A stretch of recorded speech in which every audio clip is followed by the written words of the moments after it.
আরে বাবা, 10 লাখ মানুষ যদি জানাজা হয়, 10 কোটি যারা বাংলাদেশে কাঁদছে, 15 কোটি আমি তো জানাজা দিতে পারি না, কাঁদছি শুধু একদিন কাঁদি নেই, এক সপ্তাহ কাঁদছি।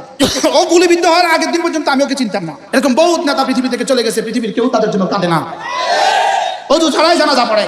18 কোটি মানুষের চোখে পানি এসেছে। আমার জীবনে দুজন আজনবীর জন্য, সাধারণ মানুষের জন্য, দুজনের জন্য জীবনে কাঁদছি। শরীফ ওসমান হাদি, কলিজায় ইমান, তার কলিজায় কোরআন, তার কলিজায় ছিল দেশপ্রেম।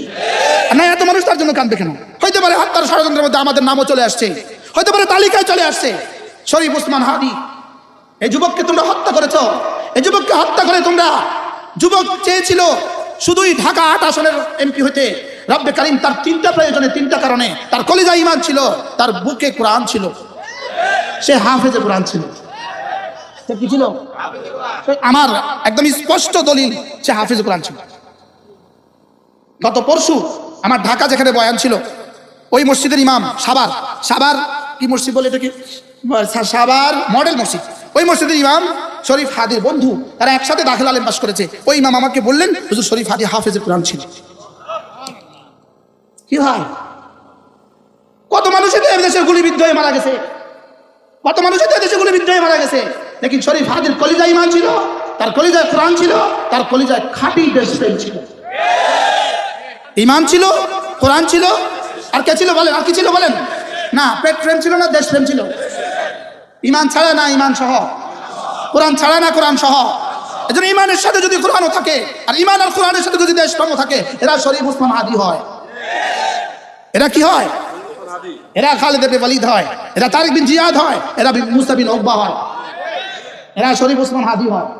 এরা কি হয় বলেন? আদি ঈমান ছাড়া, কোরআন ছাড়া, এরকম বহুত নেতা পৃথিবী থেকে চলে গেছে, পৃথিবীর কেউ তাদের জন্য কাঁদে না। অজু ছাড়াই জানাজা পড়ে। অজু ছাড়াই কি পড়ে বলেন? অজু ছাড়াই জানাজা পড়ে। হ্যাঁ, জানাজা অনেক মানুষ হইতে পারে, অজু ছাড়াই হয়। ঠিক 18 কোটি মানুষের চোখে পানি এসেছে।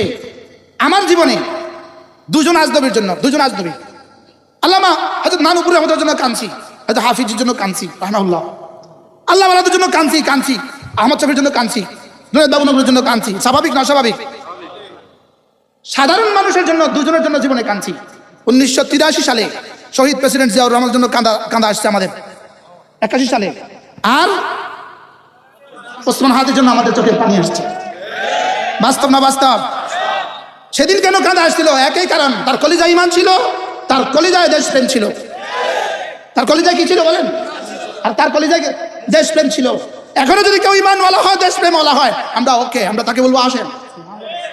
কিন্তু কলিজায় কি লাগবে? ঈমান। আর কি লাগবে? কলিজায় দেশপ্রেম লাগবে। তাহলে কলিজায় ঈমান আর কলিজায় দেশপ্রেম হলে মানুষ তাকে ভালোবাসবে। মানুষ তাকে কি করবে? শরীফ ওসমান হাদি, কলিজায় ঈমান, তার কলিজায় কোরআন, তার কলিজায় ছিল দেশপ্রেম। আমার মনে হয় আপনারা আমার সাথে একমত হবেন। না, এত মানুষ তার জন্য কাঁদবে কেন? আরে বাবা, 10 লাখ মানুষ যদি জানাজা হয়, 10 কোটি যারা বাংলাদেশে কাঁদছে, 15 কোটি আমি তো জানাজা দিতে পারি না, কাঁদছি শুধু একদিন কাঁদি নেই, এক সপ্তাহ কাঁদছি। অথচ আমার দুর্ভাগ্য জানা, সৌভাগ্য বলবো, ও গুলিবিদ্ধ হওয়ার আগের দিন পর্যন্ত আমি ওকে চিনতাম না। কারণ আমি ফেসবুকে থাকি না, আমি বুঝি না। গুলিবিদ্ধ হওয়ার পরে শুনছি এক যুবক গুলিবিদ্ধ হয়েছে, আর এরপরে দেখলাম তার কোরআন শুদ্ধ। সুবহানাল্লাহ বলেন। ফজরের নামাজে পড়া ছাড়া সে কখনোই ঘর থেকে বের হইতো না, সে ফজর জামাতে পড়তো।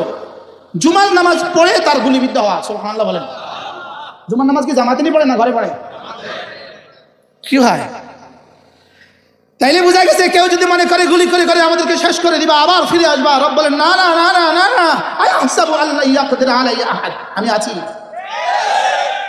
আয়াহসাবু আল্লা ইয়াকদির আলাইহি আহাদ, আয়াহসাবু আল্লা ইয়াকদির আলাইহি আহাদ, বলেন বালা।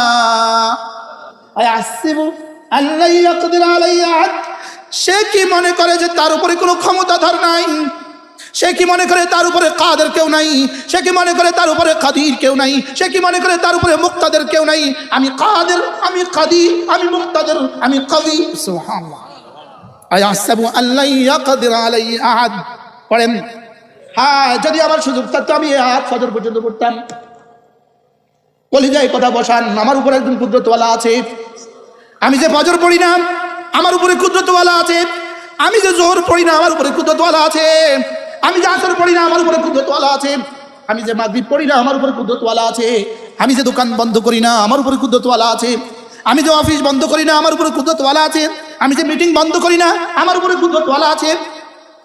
এজন্য আমি বলি, আজকে যারা ইসলামের নামে রাজনীতি করছেন, আপনাদের হাতে ধরে বলবো, পায়ে ধরে বলবো, আগামী নির্বাচনের আগে কোন মিটিং এ যেন আপনাদের জামাত ছুটে না যায়।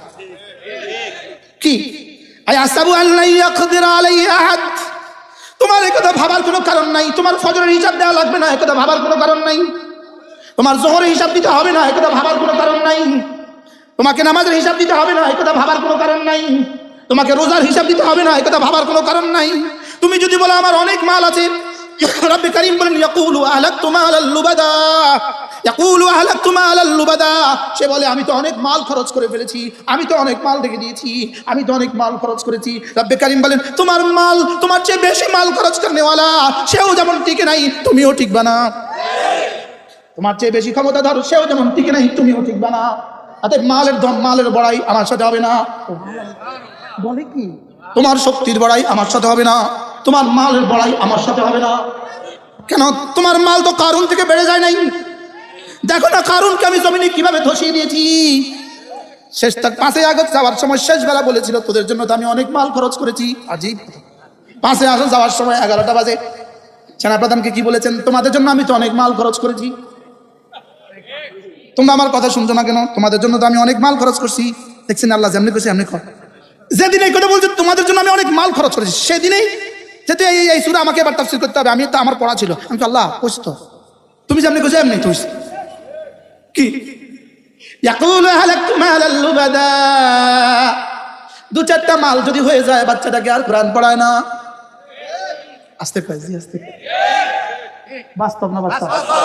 2-4টা মাল যদি হয়ে যায় ছেলের বিয়েতে দিন মতো আর বিয়ে হয় না। বাস্তব না বাস্তব? 2-4টা মাল যদি হয়ে যায় মেয়েটাকে আর দিন দেখে বিয়ে দেয় না। বাস্তব না বাস্তব? 2-4টা মাল যদি হয়ে যায় তো মেয়ের বিয়েতে দিন মতো আর চলে না। বাস্তব না বাস্তব?